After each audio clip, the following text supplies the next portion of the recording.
नमस्कार, मैं धर्मेंद्र कुमार आपका स्वागत करता हूं हमारे चैनल सत्य शस्त्र में, जो आप तक पहुंचाता है चापलूसी नहीं संवाद जनता का सत्ता के साथ। आज हमारे साथ खास वार्तालाप करने के लिए मौजूद हैं भारतीय जनता पार्टी अल्पसंख्यक मोर्चा के प्रदेश महामंत्री रफत वारसी। नमस्कार। आप कब से अल्पसंख्यक मोर्चे के महामंत्री पद पर हैं? मैं लगभग 8 वर्ष से महामंत्री का दायित्व निभा रहा हूँ। आपके कार्यकाल में आपने अपने स्तर पर अल्पसंख्यकों के लिए क्या कार्य किए, क्या वो उससे संतुष्ट हैं? हमने भारतीय जनता पार्टी की सरकार में माननीय शिवराज सिंह चौहान साहब के नेतृत्व में भोपाल के में एक बहुत बड़े हज हाउस का निर्माण कराया, जो कि महती आवश्यकता थी। हज पर जो लोग जाते थे उनको सुविधाएं मुहैया नहीं हो पाती थी। उन सुविधाओं को मुहैया कराने के लिए माननीय शिवराज सिंह जी ने उस हज हाउस का निर्माण कराया। कांग्रेस इस 50-60 साल की हुकूमत में उस हज हाउस का निर्माण नहीं करा पाई और 99% वोट लेने का बात करती रही। और मुस्लिम भाई हमारे बिल्कुल कांग्रेस को 95% मत करते हैं, लेकिन उसके बाद भी कांग्रेस ने उनके हितों का ख्याल नहीं रखा और उनका तुष्टीकरण किया और भारतीय जनता पार्टी के नाम पर डराकर उनका वोट लेती रही। भारत एक लोकतांत्रिक देश है, फिर भी पार्टियों को इस प्रकार के जैसे अल्पसंख्यक पिछड़े हुए मोर्चों की जरूरत क्यों पड़ती है, और क्या यह जिन उद्देश्यों के लिए बनाए जाते हैं उनकी पूर्ति हो जाती है? नहीं, मुझे अन्य दलों की तो मैं क्या बात करूं, लेकिन भारतीय जनता पार्टी का जो संविधान है संगठन के लिए, उसमें एक लिमिट है कि इतने महामंत्री होंगे, इतने उपाध्यक्ष होंगे, इतने मंत्री होंगे। तो सारे वर्गों का प्रतिनिधित्व पूरी तरीके से ना हो पाना ये कारण हो सकता है कि वो एक मोर्चों का गठन करते हैं कि उन वर्गों को पूरा प्रतिनिधित्व मिल जाए और उनकी शख्सियतों में उभार आए और उनके नेतृत्व के गुण सामने आए और वो कल नेता बने।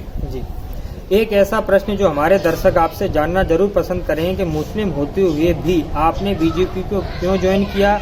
ऐसा माना जाता है कि बीजेपी मुस्लिमों के हितों का ध्यान नहीं रखती है, क्या यह सही है? नहीं, भारतीय जनता पार्टी में मेरे पिताजी भारतीय जनता पार्टी में संगठन मंत्री के रूप में कार्य किया करता थे और जब इस देश के लोकतंत्र को कुचलने की बात आई, कुचलने के लिए इंदिरा सरकार के द्वारा इस देश में आपातकाल लगाया गया। उस आपातकाल में मेरे पिता को भोपाल जेल में निरुद्ध किया गया और उनकी उसमें मृत्यु हुई और उस मृत्यु पर कई वर्षों तक और आज तक शंका है कि वो कैसे हुई। तो मैं तो स्वाभाविक रूप से भारतीय जनता पार्टी का इस शंका का समाधान करने के लिए कुछ प्रयास किया आपने? नहीं, हमारी पार्टी ने तमाम जो कर सकते थे वो किया, लेकिन आज तक उस शंका का समाधान ठीक से नहीं हुआ। तो हम तो स्वाभाविक रूप से भाजपा के पैदाइशी मेंबर हैं। क्या आप शाहीन बाग के आंदोलन से असहमत हैं? यदि हाँ तो क्यों? नहीं, असहमत नहीं, मैं असहमत हूँ कि भारतीय जनता पार्टी के विरोधी दलों द्वारा एक भ्रम पूरे देश के अंदर पैदा कर दिया गया कि ये जो बिल आया है ये मुस्लिमों के खिलाफ है, जबकि हमारे देश के प्रधानमंत्री ने, माननीय प्रधानमंत्री जी ने साफ तौर पर कहा, माननीय गृह मंत्री जी ने साफ तौर पर कहा कि भारतीय मुसलमानों को इस बिल से कोई खतरा नहीं है। उसके बाद भी पूरे मुल्क में भ्रम का माहौल बनाया गया, शंका का माहौल बनाया गया और ऐसे आंदोलनों का निर्माण कराया गया। नेशनल रजिस्टर ऑफ सिटीजन यानी राष्ट्रीय नागरिक रजिस्टर पर आप बीजेपी से सहमत हैं? बिल्कुल सहमत हैं। और क्यों सहमत हैं? मैं यही तो बताना चाह रहा हूँ कि भारतीय मुसलमानों को उस बिल से कोई खतरा ही नहीं है। भारतीय मुसलमानों के हितों को पूरी तरीके से सुरक्षित किया गया है। तो अगर डॉक्यूमेंट्स मांगे जाएंगे तो भारतीय मुसलमान से भी मांगे जाएंगे, भारतीय हिंदू भाई से भी मांगे जाएंगे, तो वो एक रजिस्टर तैयार करने का एक प्लानिंग है। इससे भारतीय मुसलमानों को कोई खतरा नहीं है। इसलिए जो बाहरी मुस्लिम है, बांग्लादेश, पाकिस्तान, उनको बाहर निकालने का एक रास्ता है। धारा 370 पर आप क्या सोचते हैं? धारा 370 से कश्मीर का बहुत तेजी से विकास होगा। जी कश्मीरी भाइयों को बहुत तेजी से रोजगार मिलेगा जी और धारा 370 उनके विकास में अवरुद्ध पैदा करती थी, ब्रेकर का काम करती थी। जी। किसान आंदोलन पर सुप्रीम कोर्ट ने जो किसान सरकार ने किसान आंदोलन की जो बिल बनाए थे उन पर अमली जमा बनाने के लिए रोक लगा दी है, और इस पर आप किसान बिल पर आप क्या सोचते हैं? जो आंदोलन इतना लंबा क्यों रहा है? माननीय सुप्रीम कोर्ट के आदेश पर तो कोई टिप्पणी करना भी मान्य है जी, लेकिन भारतीय जनता पार्टी की सरकार ने जिस मकसद से किसान बिल को बनाया था उसका मकसद साफ था कि किसानों का लाभ हो। नहीं, किसानों का लाभ तो हो, लेकिन जिस उद्देश्य के लिए आए, पर आज 49 दिन होने के बावजूद भी किसान उन बीजेपी किसानों को क्यों नहीं समझा पा रही, जबकि वो उनके हित का नहीं। लाभ है। आपको इस बात को भी समझना होगा कि पर्टिकुलर एक छोटे से एरिया में ही किसान आंदोलन कर रहे हैं। मध्य प्रदेश में कोई आंदोलन कर रहा है जी, तो वो एक भ्रामक स्थिति विरोधी दलों के द्वारा, कम्युनिस्टों के द्वारा एक भ्रामक स्थिति ऐसे पैदा कर दी जाती है किसी भी बिल को लेकर, चाहे वो सीए का बिल हो, चाहे वो किसान बिल हो।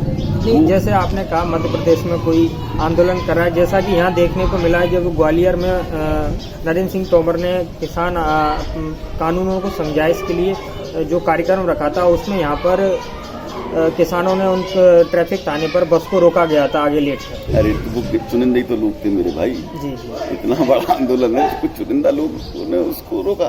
जी। आप मुस्लिम एजुकेशन, खासकर मुस्लिम महिला एजुकेशन के बारे में क्या सोचते हैं? बिल्कुल निश्चित रूप से मुस्लिम शिक्षा की दृष्टि से बहुत पिछड़े हुए हैं। पिछली हुकूमतों ने उनका तुष्टीकरण किया और हर क्षेत्र से उनको पिछड़ा रखा, जिससे उनका विकास ना हो पाए, उनका डेवलपमेंट नहीं हो पाए, और इनकी तुष्टीकरण के सारे वो इनका वोट बैंक बना रहे। अब भारतीय मुसलमान पूरी तरीके से ग्लोबल दुनिया को देख रहा है जी, और उसको मालूम है कि हाथ में कलम होगी तो हमारा विकास संभव है। जी। तो अब बहुत तेजी से यूपीएससी के रिजल्ट इस बात की ओर इशारा करते हैं जी, कि बहुत तेजी से मुस्लिम वर्ग अब एजुकेशन की ओर जा रहा है जी। और घर घर कुछ समय के बाद घर घर में एजुकेशन का प्रकाश जगमगाएगा, मेरे को ऐसी आशा। मुस्लिम महिला एजुकेशन के बारे में थोड़ा सा बताइए, उसके बारे में आप क्या सोचते हैं? नहीं, मैं यही तो कह रहा हूँ कि जी। इतनी तेजी से जागृति आई है मुस्लिम वर्ग में जी, कि महिला हो या बच्चा हो या बच्ची हो, जी, माँ बाप बहुत अवेयर हुए जी। हैं, बहुत समझदार हुए हैं और उनको ये पता है जी, कि एजुकेशन के बिना जिंदगी अधूरी है। जी। तो अब बहुत तेजी से मुस्लिम वर्ग शिक्षा की ओर जा रहा है। आप हमारे चैनल के माध्यम से अल्पसंख्यक बहन भाइयों से क्या कहना चाहेंगे ताकि उनके विकास में सहयोग कर सकें? नहीं, अल्पसंख्यक बहन भाइयों से मैं ये आग्रह करना चाहता हूँ, ये गुजारिश करना चाहता हूँ कि भारतीय जनता पार्टी की जितनी भी विकास की योजनाएं वो वर्ग देखकर नहीं बनाई गई, क्योंकि सच्चर कमेटी की रिपोर्ट खुद कहती है कि सबसे पिछड़ा हुआ और दलितों से भी बदतर स्थिति भारतीय मुसलमान की है।